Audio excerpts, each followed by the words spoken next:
sucks, probably, man. probably had a... Hey, this is Tyler with TJack Survival and Survival Dispatch. This class that we're doing at Rabbit Stick is based on a concept that Dave and I ran into while teaching earlier this summer. Essentially, we were talking about things that are valuable, that should be taught, that people don't know. And I found myself on the desert, traveling through the desert, trying to make a hand drill, but running into these little broken off pieces of mullen. And I was trying to find a way to utilize that mullen in a hand drill, because you got the right material, but you don't have the right straight length to make the hand drill. Dave come up with a solution, or Dave and his friends back in the days come up with a solution to create a hand drill plug. And this is the class that we taught at Rabbit Stick on that topic. So what I wanted to do,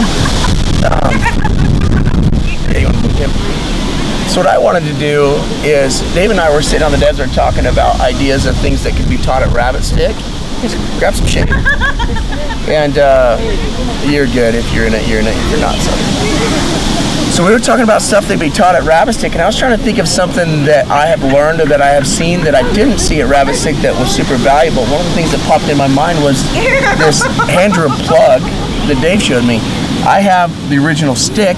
Most of the other parts are missing. But before we get into that, the reason that I think it's valuable is because oftentimes you want to make a fire, right? And if we look at that whole survival situation, you want to make it today, right? And you don't always have the exact parts that you could use to make what you're looking for. Come here, buddy. Just grab him, hold him. That'll make me quiet. So you'll be walking along the bushes. You might see like a mullen stalk that's broken off, right? Or you might find some kind of yucca that looks like that. And if it was bigger, that'd be a great hand drill. But this is a horrible hand drill, right? And in fact, this piece, I busted this off a while ago. But that was the original stick, and that's actually some pretty beefy yucca for boulder.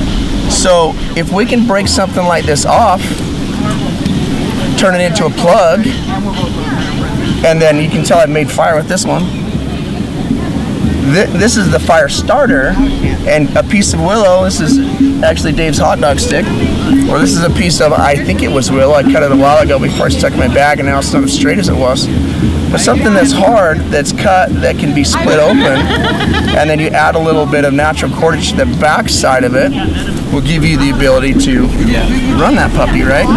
This is a piece of cottonwood root, and I've kind of brought an example of dogbane in its raw form, dogbane processed, cottonwood root, or more cottonwood root, two sizes in their kind of raw form. I actually smoothed this one out because I was going to use it.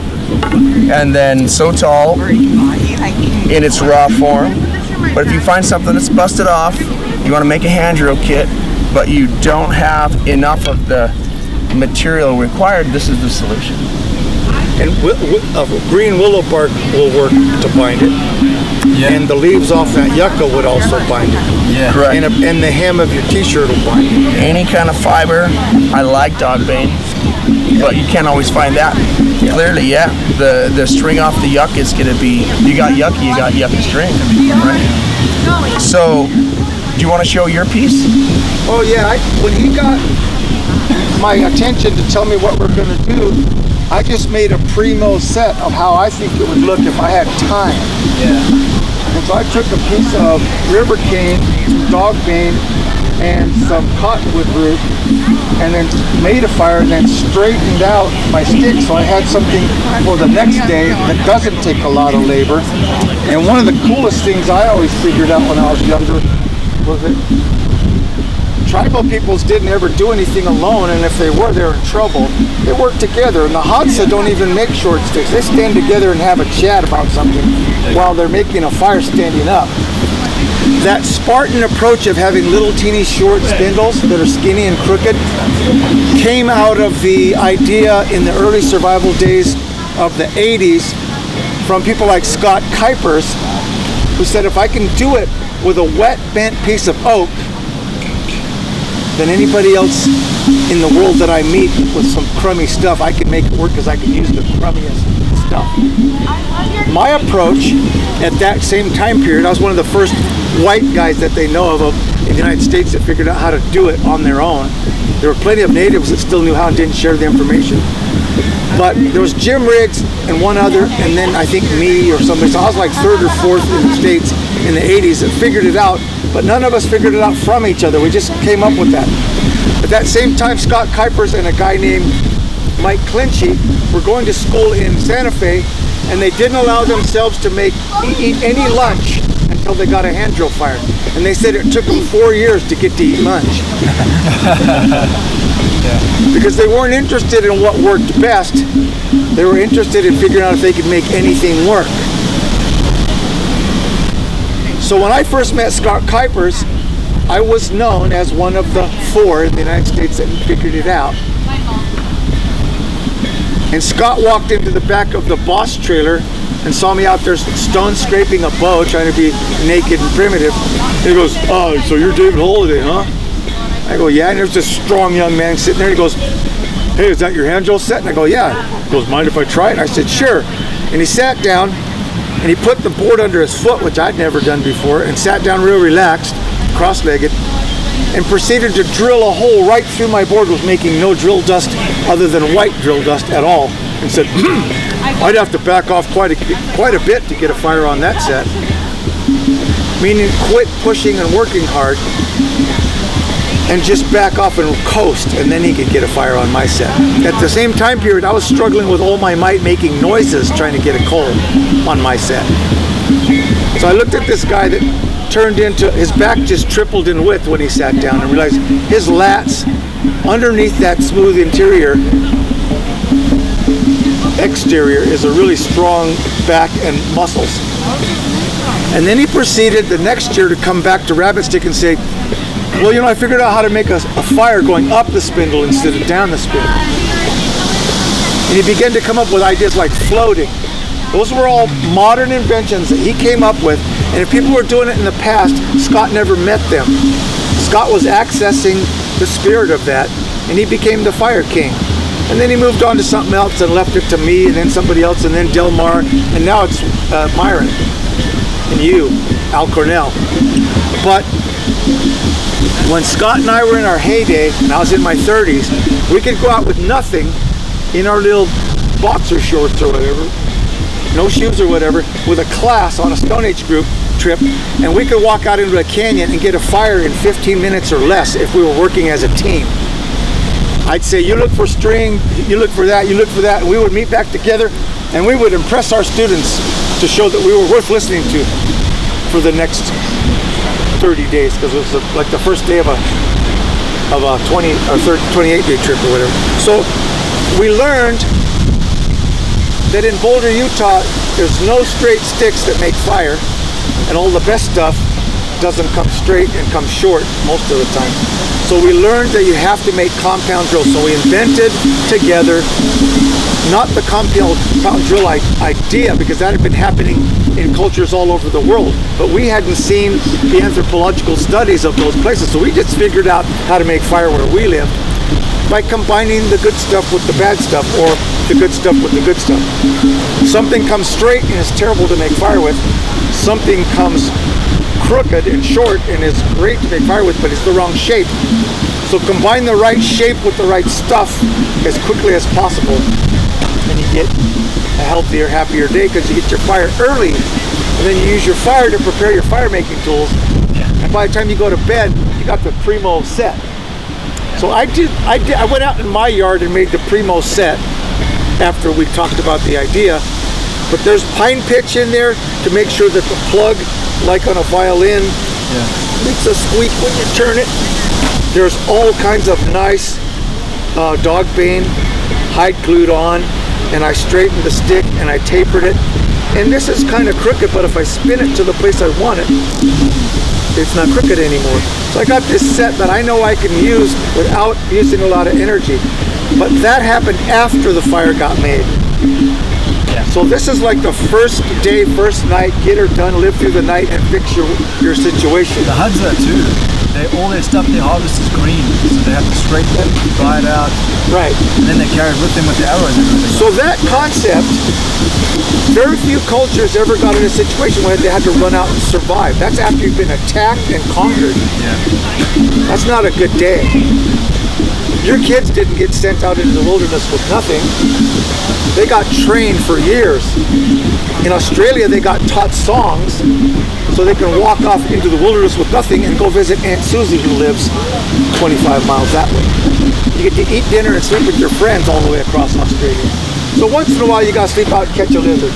Most of the time, you get fed because you're a skinny little kid that's coming into the next village.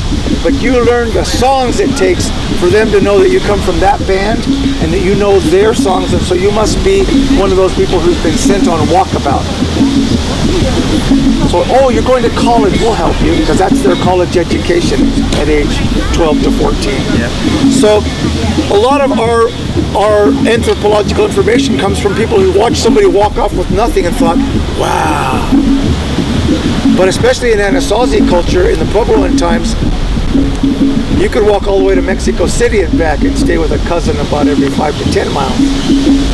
Or somebody who turns you on to the credit card that it takes to get into, check into that hotel. It was a knowledge, not money. But the wisdom was the credit card. So Scott and I and a few other people back before people knew how to do this were told by certain gurus that white people had lost their connection with fire making and were no longer able to get hand drill fires. They were stuck with the bow drill. So I began to study to see if I could find a way to make a hand drill so I could be the first white guy to do it, because I just knew it was possible. That said, I was like number 4. 4 didn't mean anything to me because I wasn't taught by anybody. I just figured it out by listening to the wood I was using in bow drill sets.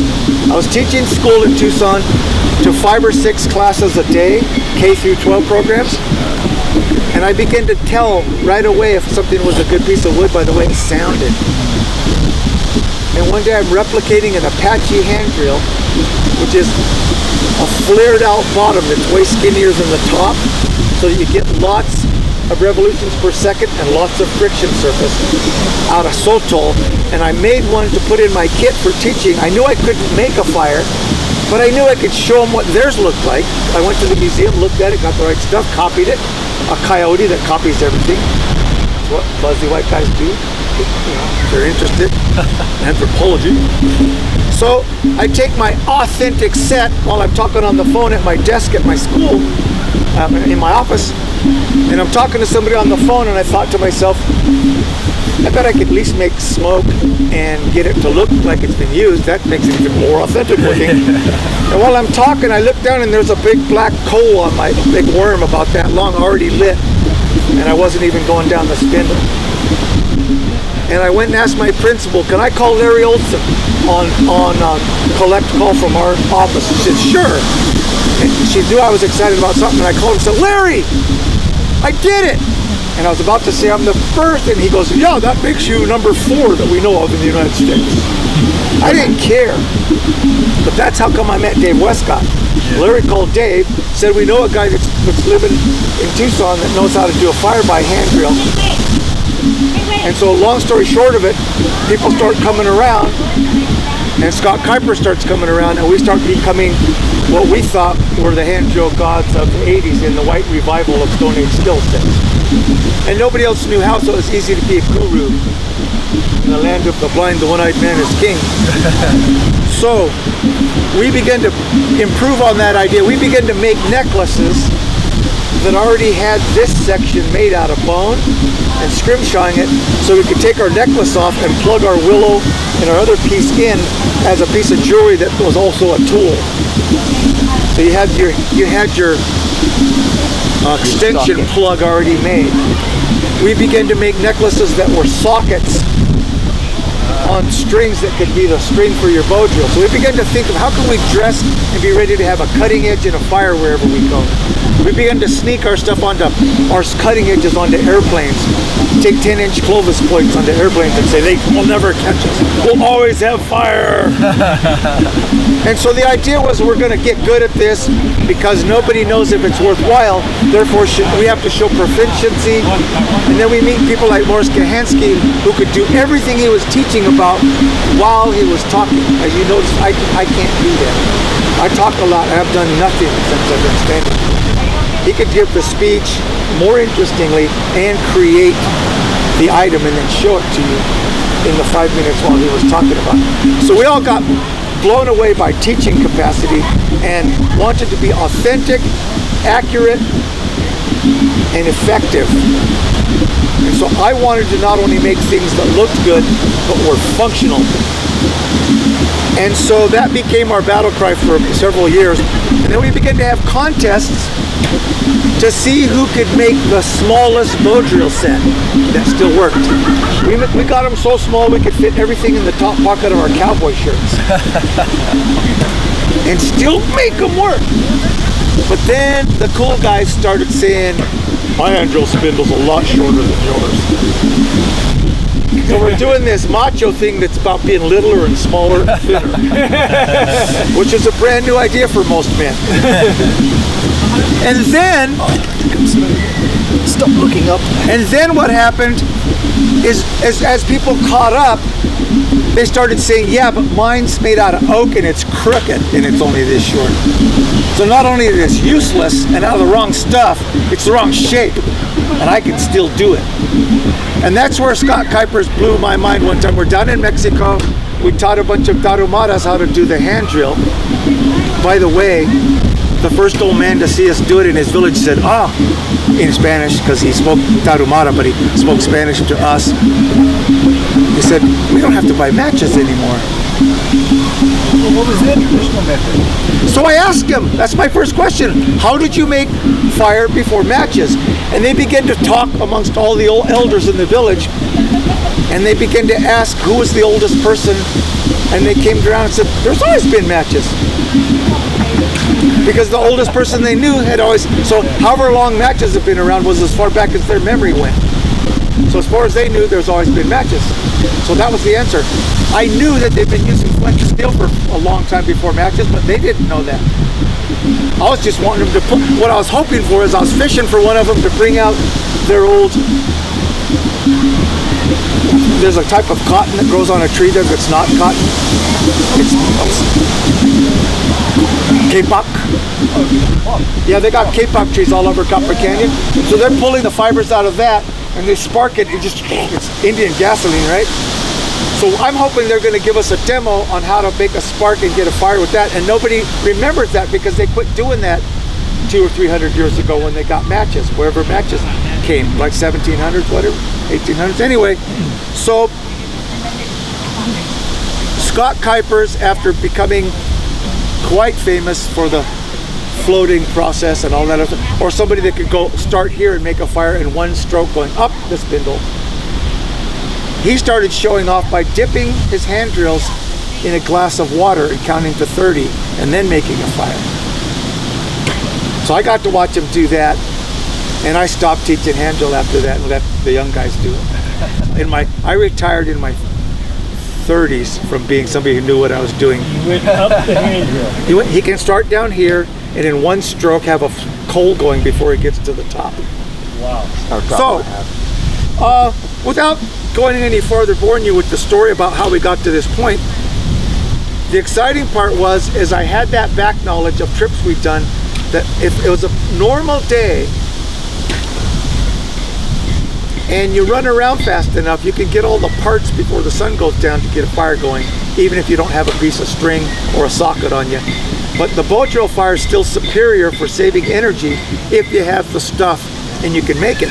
But when we were always challenging ourselves to make it with no metal tools, all of a sudden you're looking for a piece of buckskin cord or something, and you got to carve this all into shape and get the socket. So although I could make all the parts but the string quite readily, you still can't get a fire going unless you're doing a plow fire. So we all got proficient at plow fires for about 10 years. We became the tough guys that did the even dumber, harder thing. Yeah, no, you're not interrupting. What materials were you using locally in this part of the world for plow? In this part of the world? For plow, yeah. Well, you're talking, I don't live here, but we would come up here and look around and go, man, this is hard living. But we would just we'd get one of those, we'd get on a log, and we were like your age and thinking we could do this, and we would just grunge until we got a coal with another piece of aspen on aspen. But at one point when we were finding difficulty in high elevations, we got to where we could make a plug by taking a section of elderberry, plugging the stick into that, the willow, and then carving a piece of elderberry that was a better shape and plugging it into the other end, or just doing it once. So you had this shape, that was elderberry. Yeah. And then we would do that either on a big fat piece of elderberry or on a shelf fungus that grows on aspens. Is that almond? Yeah, it's not the one, but it's one of the. It's yes. So we were always looking, because mullen on mullen's the one you do if you can find it in high elevation. No, for hand draw. But plow, we would just take a section of a big fat section of elderberry and plow it with another skinnier piece of elderberry. Or we would go over to an aspen log and just do it. So we're just talking a lot more labor, but we weren't afraid of that. We were still like,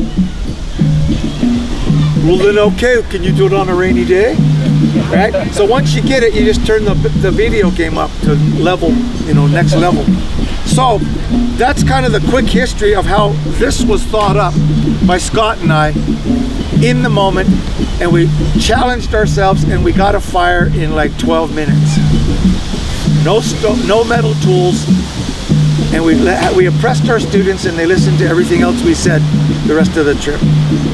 So that said, you all have knives, right? Yeah.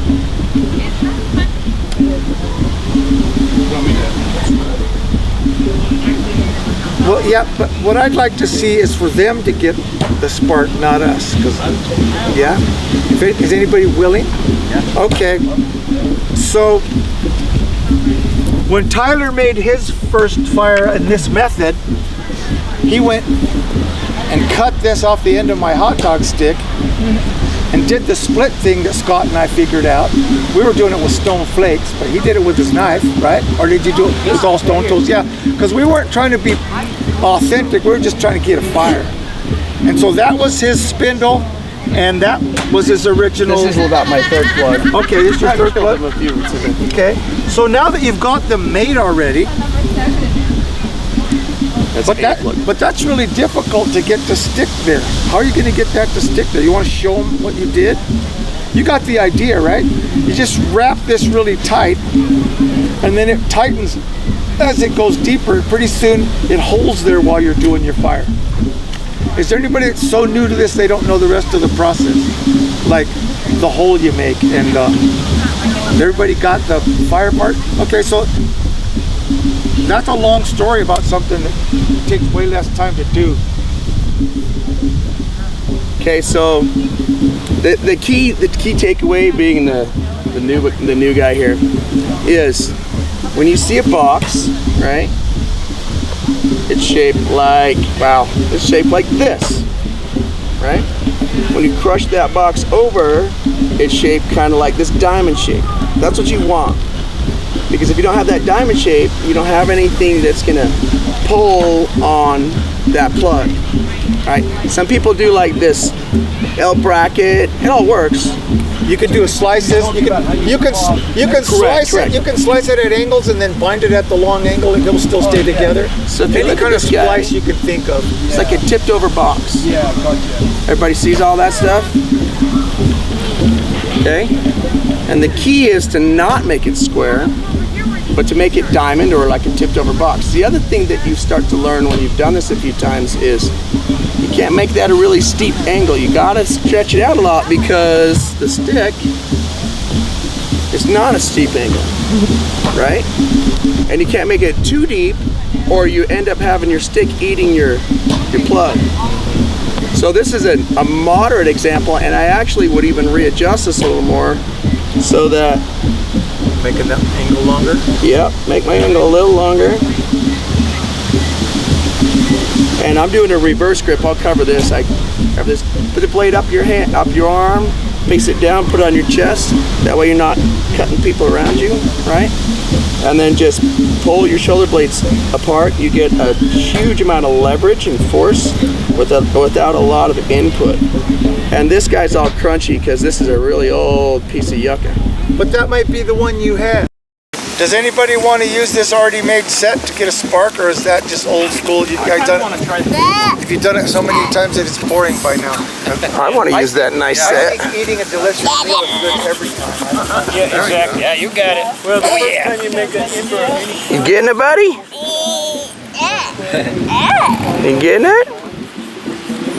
Does anybody know the Utah story of how they got assaulted by the... Should we do it together? Remembering our elders. So as we make our new connections and savor the ones we know, and as we open ourselves to what rabbit stick is, let's take a step forward and share that honor and respect to the living. Commit ourselves to honoring the people, the elders who got us here. Commit to learning what respect